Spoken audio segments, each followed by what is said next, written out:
Hello friends, myself Dr. Vikram Sharma, consultant arthroscopic surgeon and sports medicine specialist, Fortis Escort Hospital, Jaipur.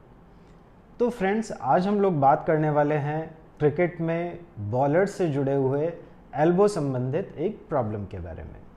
तो दोस्तों, जब भी bowler के अंदर एल्बो में कोई प्रॉब्लम होती है तो हमारा ध्यान हमेशा जाता है टेनिस एल्बो की तरफ या गोल्फर्स एल्बो की तरफ।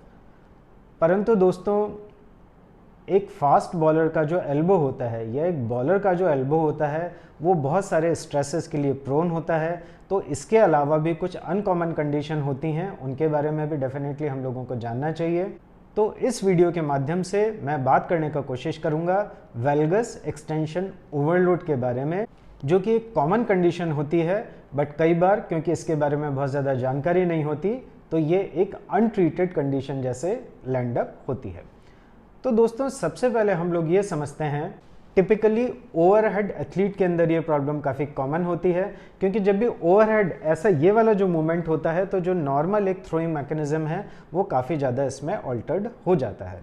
तो दोस्तों, एल्बो के स्ट्रक्चर के बारे में हम लोग एक बेसिक बात समझते हैं कि जो हमारा जो एल्बो होता है वो एक थोड़ा सा वेल्गस पोजीशन में होता है। मतलब जब हम हाथ को सीधा करेंगे तो हम देखेंगे कि ये हाथ थोड़ा सा हमारा बाहर की तरफ जाता है, इसे बोला जाता है वेल्गस। क्या परिणाम होता है कि जब भी एक जो थ्रोइंग मैकेनिज्म होता है, अर्ली एक्सेलरेशन, मतलब जब हम लोग एक बॉल को फेंकने का मोमेंटम उसमें बनाते हैं, और लेट कॉकिंग, मतलब जब हम ऐसा बॉल को फेंकते हैं उसके बाद में एक डी एक्सेलरेशन होता है, मतलब हम उस हाथ की स्पीड को थोड़ा सा धीरा करने का कोशिश करते हैं।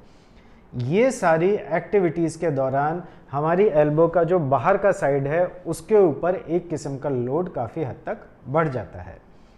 इस लोड को रेजिस्ट करने के लिए या काउंटर करने के लिए जो हमारे अंदर के साइड के स्ट्रक्चर्स हैं वो काफ़ी एक इम्पॉर्टेंट रोल प्ले करते हैं। Ulnar collateral ligament, medial side में एक लिगामेंट होता है, मतलब एल्बो के अंदर की तरफ एक लिगामेंट होता है, उसका काफ़ी ज़्यादा अहमियत होता है।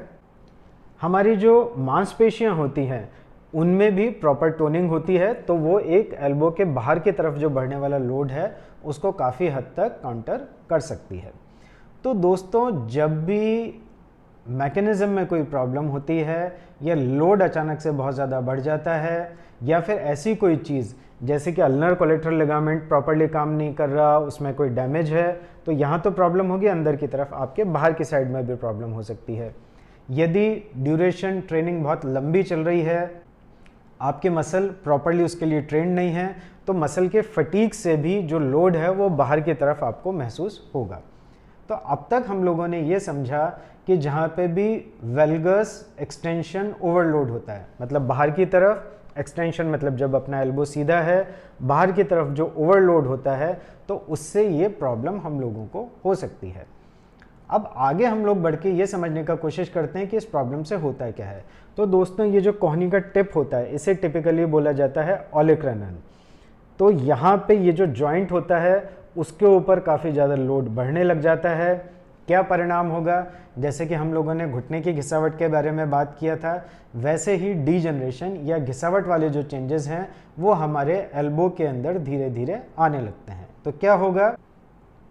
ऑस्टियोफाइट बन सकता है, मतलब बोन जहाँ पे बार बार उसमें रगड़ लगती है, ओवरलोड होता है, ज़्यादा उसके ऊपर स्ट्रेस आता है, वहाँ पे उसका आकृति चेंज हो सकता है और एक ऑस्टियोफाइट जैसा चीज़ उसमें बन सकता है।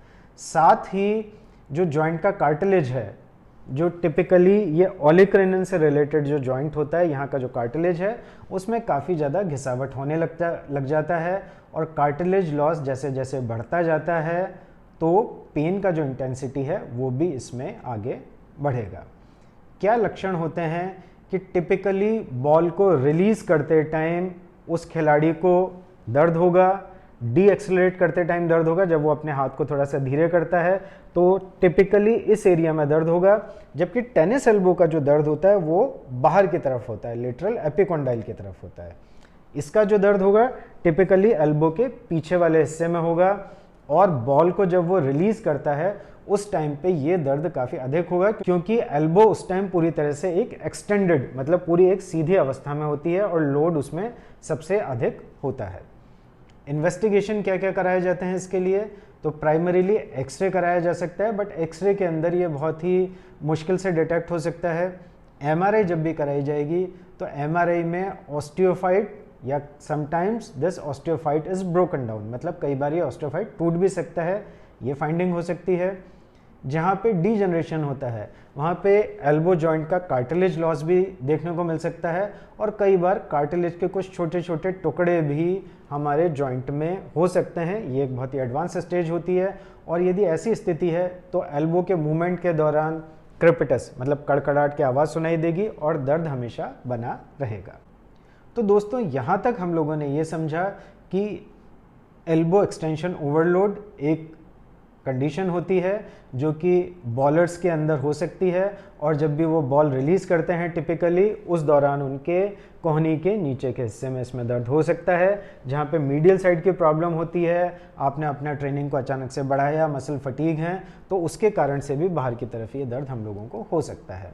डायग्नोसिस के लिए एक्सरे, एमआरआई दोनों चीज़ें इसके लिए की जा सकती हैं, और क्लिनिकल एग्जामिनेशन की मदद से भी हम इसका डायग्नोसिस इस्टेब्लिश कर सकते हैं, पर विशेष रूप से इस कंडीशन को टेनिस एल्बो से डिफाइन करना अत्यधिक आवश्यक है। जहाँ तक ट्रीटमेंट की बात है, सबसे पहले जो मैकेनिज्म है उसको अंडरस्टैंड किया जाए। मीडियल साइड के स्ट्रक्चर्स हैं उनको स्ट्रेंथनिंग किया जाएगा। खिलाड़ी को इनिशियली थोड़ा सा रेस्ट दिया जाएगा जब तक कि उसकी मीडियल साइड के मसल में स्ट्रेंथनिंग प्रॉपर नहीं आ जाती है। यदि कोई रिलीज में प्रॉब्लम है या इस तरीके का कोई मैकेनिज्म में प्रॉब्लम है तो उसको डेफिनेटली करेक्ट किया जाना चाहिए। यदि घिसावट थोड़ा सा अधिक हो चुकी है तो कोलेजन पेप्टाइड या पीआरपी के इंजेक्शन उसमें काम कर सकते हैं। दोस्तों जब ये कंडीशन बिल्कुल एडवांस स्टेज के अंदर होती है तो वो अवस्था में ही सिर्फ हम लोगों को एल्बो का आर्थ्रोस्कोपी का ज़रूरत पड़ता है, और उस आर्थ्रोस्कोपी से उस ऑस्टियोफाइट को हटाया जाता है, और जोड़ के अंदर जो एक घिसी हुई अवस्था है, घिसे हुए कार्टिलेज के पीसेज हैं, उनको भी इसमें हटाया जा सकता है। परंतु जो इनिशियल ट्रीटमेंट होता है वो डेफिनेटली एक स्ट्रेंथ और कंडीशनिंग के साथ में होगा, एक फिजियोथेरेपी के साथ में होगा, और इनिशियली जो फिजियोथेरेपी के मॉडलिटीज़ जो हैं उनका भी काफ़ी अच्छी तरीके से उपयोग किया जा सकता है इनिशियल इन्फ्लामेशन और पेन को कम करने के लिए। तो दोस्तों इस तरह से हम लोगों ने एल्बो से जुड़ी हुई एक कंडीशन के बारे में समझा, और इस वीडियो को बनाने का पर्पज़ ये था दोस्तों कि अक्सर जब भी कोई खिलाड़ी, स्पेशली क्रिकेटर या ऐसा कोई भी थ्रोइंग एथलीट, इसका मैकेनिज़्म बेसिकली जो हमारे बेसबॉल है उसके, क्योंकि क्रिकेट के अंदर भी जो बेसबॉल के जो पिचर होते हैं लगभग वैसा ही मूवमेंट होता है। बेसबॉल हमारे देश में कॉमन नहीं है, परंतु किसी भी ओवरहेड थ्रोइंग एथलीट के अंदर इस किस्म का पेन हो सकता है। परंतु जब भी ऐसा खिलाड़ी कोई हमारे पास में आता है तो अक्सर हम लोगों का ध्यान जाता है सिर्फ टेनिस एल्बो या गोल्फर एल्बो की तरफ।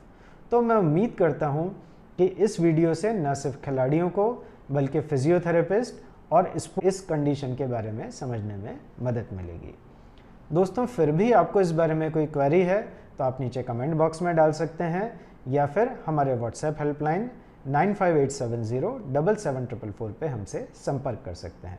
तो इस वीडियो को देखने का धन्यवाद। Stay happy, stay injury free. Thank you.